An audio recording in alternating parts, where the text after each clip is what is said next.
বিভিন্ন এলাকায় আমরা মারাত্মক ধরনের আক্রমণের শিকার হচ্ছি।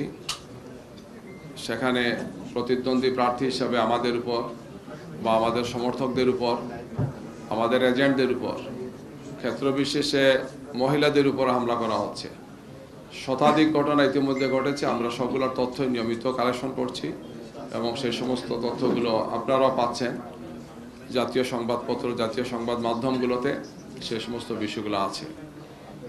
বিভিন্ন জায়গায় সহিংসতার ঘটনায় মৃত্যুবরণের ঘটনা ঘটেছে, মারাত্মক আহত হয়েছেন, পরে মৃত্যুবরণ করেছেন, এমন কিছু ঘটনা ঘটেছে। গতকালকে আমাদের 11 দলের শীর্ষ নেতৃবৃন্দের যে মিটিং ছিল, সেখান থেকে মিটিং করে আপনাদের সামনে আমাদের সম্মানিত আমিরে জামাত 11 দলীয় জোটের প্রধান নেতা তিনিও কথা বলেছেন, তিনি কিছু আহ্বান জানিয়েছেন, আপনারা জানেন।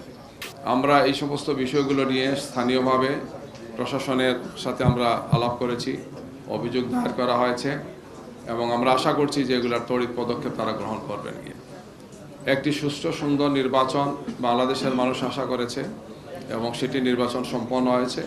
যদিও সেই নির্বাচনে অনেক ক্ষেত্রেই কারচুপি হয়েছে, জালিয়াতি হয়েছে এবং ভোট প্রদানের ক্ষেত্রে বাধা দেওয়া হয়েছে, এজেন্টদেরকে বের করে দেওয়া হয়েছে, বিভিন্ন ধরনের পরিস্থিতি সেখানে তৈরি করা হয়েছে, যেটা আমরা আগে বলেছি।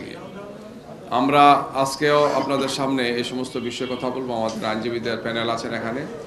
আমরা বেশ কয়েকটি আসনে, এখন পর্যন্ত আমরা প্রায় 30টি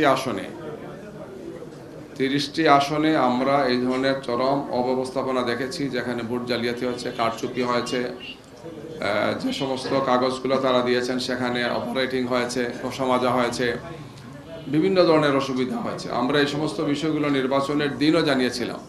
তাৎক্ষণিকভাবে আমরা রিটার্নিং অফিসার এবং ঊর্ধ্বতন অফিসারদেরকে আমরা জানিয়েছিলাম, নির্বাচন কমিশনকে আমরা জানিয়েছিলাম।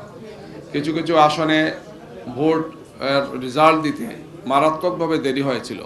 যেমন ঢাকার কয়েকটি আসনে আমরা ভোর 5টার সময় গিয়ে নির্বাচনের রেজাল্ট পেয়েছি, অথচ আরও কিছু কিছু আসনে বিদ্যুৎ গতিতে রিপোর্ট দেওয়া হয়েছে, রেজাল্ট দেওয়া হয়েছে। তো এই ধরনের চরমভাবে পক্ষপাতদুষ্ট কিছু আচরণ হয়েছে।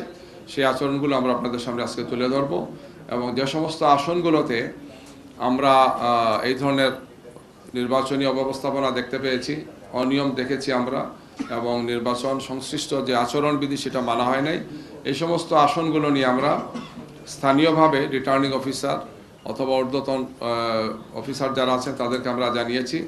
আমরা পুনঃগণনার জন্য, নতুন করে ভোট গণনার জন্য আমরা সেখানে সংশ্লিষ্ট যারা আছেন তাদেরকে আমরা আহ্বান জানিয়েছি, যাতে তারা এই বিষয়ে সেখানে প্রয়োজনীয় পদক্ষেপগুলো গ্রহণ করে। আমরা এই বিষয়ে নির্বাচন কমিশনকেও আমরা জানাবো, তাদেরকেও আমরা যোগাযোগ করেছি, তাদের কাছে আমরা এটা পৌঁছাবো এবং এই ব্যাপারে সম্ভাব্য সব ধরনের আইনি পদক্ষেপ নেওয়ার সুযোগ আমাদের আছে। আমরা সেই সমস্ত আইনি পদক্ষেপগুলো আমরা গ্রহণ করব।